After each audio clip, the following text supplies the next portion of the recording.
Lo que sucede es que ya ha sido tan elevado el robo y el saqueo de las cuentas públicas y son tantos los escándalos que están en los periódicos que ya ni se pueden poner de acuerdo en la corrupción porque ya no se pueden ni tapar los unos a los otros, ¿no?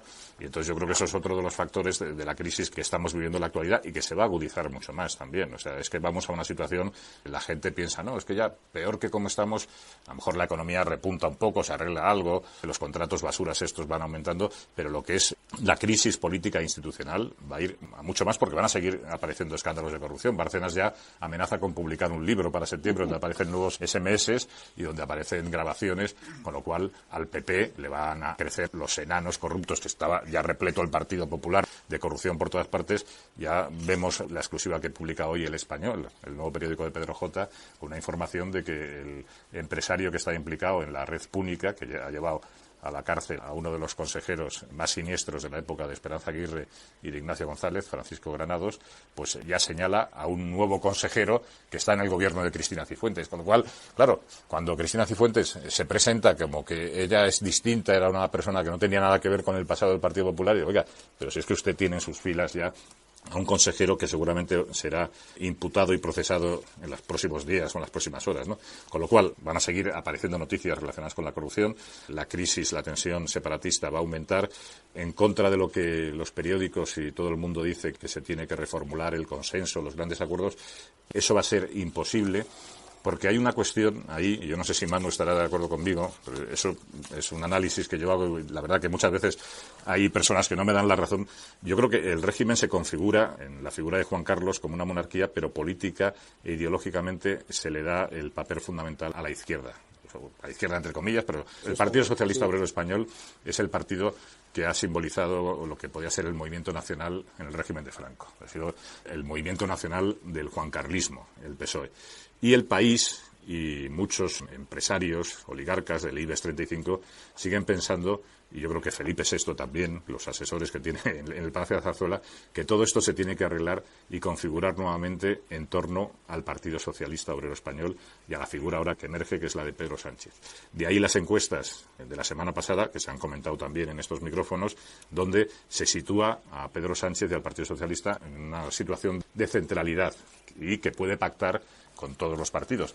Pero claro, esa idea de conformar una gran coalición, un gran pacto político entre el Partido Socialista y el PP, que desde un punto de vista parlamentario sería posible y legal, nosotros sabemos que sería una barbaridad desde el punto de vista político y democrático, ya por ser parlamentaria ya sería antidemocrática, pero por ir en contra también de lo que esos partidos se han presentado ante las elecciones, pues claro, lo que sucedió en Alemania con la gran coalición entre socialdemócratas y demócratas cristianos, pues era un engaño también a la ciudadanía, porque si uno tiene a ganar las elecciones, pues que gobierne el que ha ganado las elecciones.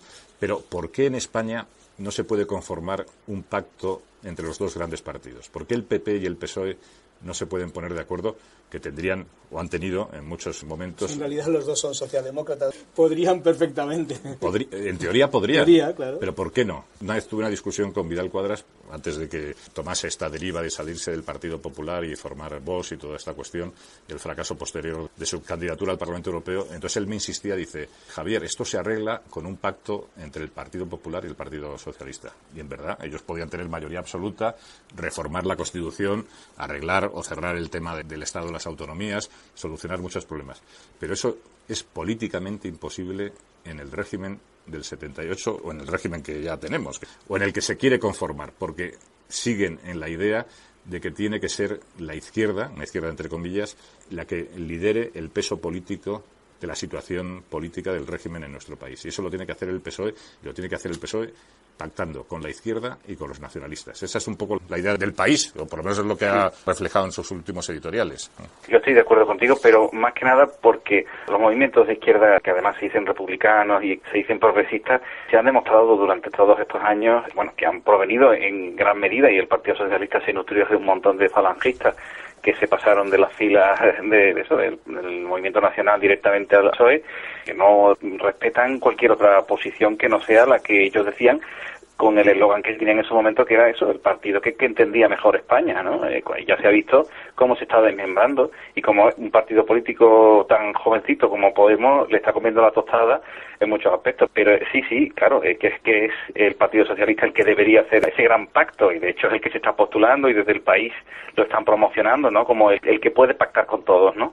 Pero yo lo que percibo, que fíjate tú, ya la información se ha escapado. Tú has citado el caso ya del Español. También te quería preguntar sobre cómo está evolucionando también el mundo del periodismo, porque eso también es otra crisis que se está viviendo, que yo creo que está cambiando y que muchos periodistas se están dando cuenta de que esto es un timo. Pero bueno, la cuestión es, ese pacto yo creo que no es posible en este régimen, porque aunque hables con los españoles y les digas, ¿tú qué prefieres? ¿Que haya un pacto o que haya mayoría absoluta? Y enseguida te dicen que prefieren un pacto porque así se representan todos los intereses. A la gente no les gusta hablar de mayoría absoluta.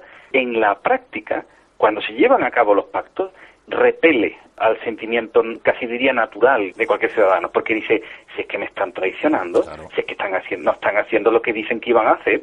Ciudadanos ha pactado con no sé quién, Podemos ha pactado con no sé cuánto, pero yo pensaba que esta gente iba a hacer esto y está haciendo lo contrario. ¿Por qué? Por los pactos, porque cuando tú no votas por mayoría absoluta a un representante, y ese representante tiene que entenderse proporcionalmente en la cuota de poder con otros partidos que tienen otra manera completamente diferente de hacer las cosas, pues tienen que traicionarse unos y otros. Y un pacto. Esto ha funcionado más que nada, primero porque ha habido mayorías absolutas de partidos de Estado y porque se han entendido y la gente ha tolerado los entendimientos entre los partidos del centro de Madrid y los nacionalistas. Pero un tripartito en el gobierno de España, los pactos cuatripartitos, eso la gente no lo va a entender. Mi percepción es que la gente no va a terminar de entenderlo, que va a haber muchas traiciones a las ideas de regeneración, de juventud, de idealismo, de utopía que están vendiendo estos partidos nuevos, y que el PSOE como centro, como eje vertebrador de esos pactos que querrían fundar la nueva política que ellos llaman, o de la regeneración, o la confluencia que dicen también desde Podemos y los partidos estos de izquierda que se quieren reunir en una cosa que no quieren llamar Frente Popular, pero que lo llaman confluencia. Bueno, pues estas cosas, este nuevo pacto, realmente los ciudadanos lo van a percibir ellos mismos como una traición, como una farsa, porque en el fondo la información que nosotros transmitimos, por ejemplo, desde este humilde programa y desde muchos otros puntos, está cambiando. Los puntos de información en los que se genera la opinión ya no son tan fáciles de controlar como en el 78. Y esto también provoca que los ciudadanos y gente que también tiene capacidad de influir en la información, transmitiendo unas ideas, y lo vemos a pasos agigantados, como decía antes Castro Villacaña, cada vez más rápido, ideas que están colándose dentro de los discursos políticos que son bastante contrarios al régimen. Sí, no, eso completamente de acuerdo. Fíjate que si tienes razón con todo lo que estás diciendo de los pactos, que todos recordamos la frase de Antonio García Trevijano, que lo ha repetido muchas veces en estos micrófonos, donde hay pactos no hay democracia. No. Lo repite. Sí. Donde hay necesidad de pactar y de conformar acuerdos en contra de la ciudadanía, porque claro, la ciudadanía, los ciudadanos, las personas creen que han votado una cosa y luego se encuentran que luego ahí los pactos y las camas redondas que forman los partidos políticos pues llegan a acuerdos y a soluciones al margen y en contra de lo que ha opinado. Es evidente, la democracia es mayoría absoluta, y mayoría absoluta elegida por el pueblo. Eso es la democracia. Y donde hay pactos, hay corrupción. Y donde hay pactos, hay crisis y hay inestabilidad, como vamos a ver en la formación de estos gobiernos que se han constituido tanto en ayuntamientos como en comunidades, que aquí a los pocos meses va a haber situaciones de inestabilidad en muchos de ellos, y eso también va a pasar algo que señalaba anteriormente Manu, que la gente percibe que no le gusta. O sea, porque la gente se da cuenta que esto es una tomadura de pelo, esto es un tocomocho. Ella creía que era una cosa,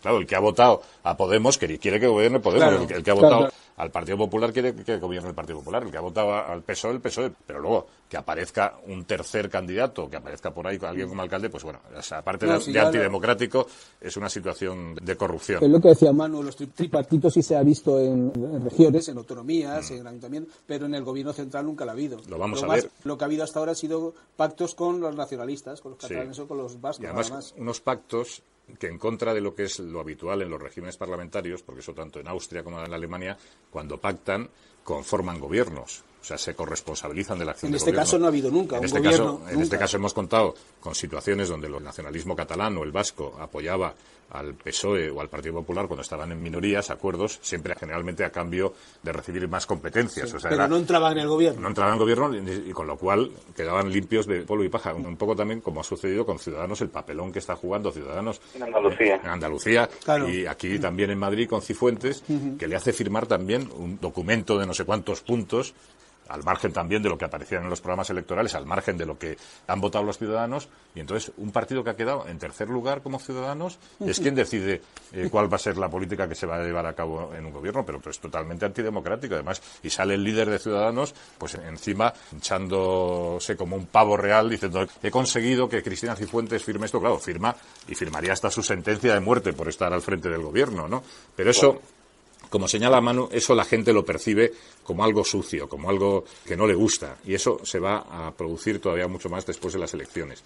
Y en contra de lo que sucede en Italia, porque vamos a una situación a la italiana o a la griega, en pocos meses vamos a vivir una situación de esas características, aquí no somos italianos, yo creo que nos parecemos un poco más a los griegos, nos tomamos la política con más pasión, con más indignación, como dice Antonio. Nosotros no, porque nosotros sabemos perfectamente por qué suceden las cosas, Claro. pero la gente que no entiende lo que pasa, pues claro, se indigna, pero ¿cómo es posible esto? ¿Cómo está? Pues es la lógica del sistema y del régimen que tenemos. Pero en Italia, que ven la política como algo más teatral, y la sociedad civil está al margen de lo que hagan los políticos, y esto es cosa de los políticos. Algo que pasa un poco en Cataluña. Cataluña es más parecido a Italia en ese aspecto, porque hay un divorcio entre la sociedad civil y la clase política catalana. Yo cuando viajo a Barcelona, la gente me dice, no, eso son cosas de los políticos, la independencia, y naturalmente pues la gente trabaja, vive de sus empresas, de sus estudios, tiene que hacer su vida, y luego los políticos están empeñados en esta cuestión de la independencia, pero no es un problema que en estos aspectos esté en la sociedad. Y yo creo que vamos a una situación de crisis todavía mucho más agudizada. Yo creo que esto, no sé si pegará el gran petardazo el 27 de septiembre o el 28 de diciembre, que es el Día de los Santos Inocentes, pero yo preveo que vamos a una situación más complicada, y por eso es importante estos programas, estos análisis y todos estos comentarios, porque yo creo que sirven de alguna forma para que nuestros oyentes y la gente vea que todo lo que sucede y lo que va a suceder tiene unas causas, tiene unos orígenes y tiene una explicación. No es un fenómeno meteorológico que surge así espontáneamente, sino que es la consecuencia lógica de las normas, de los pactos, de los acuerdos y la actuación de nuestra clase política.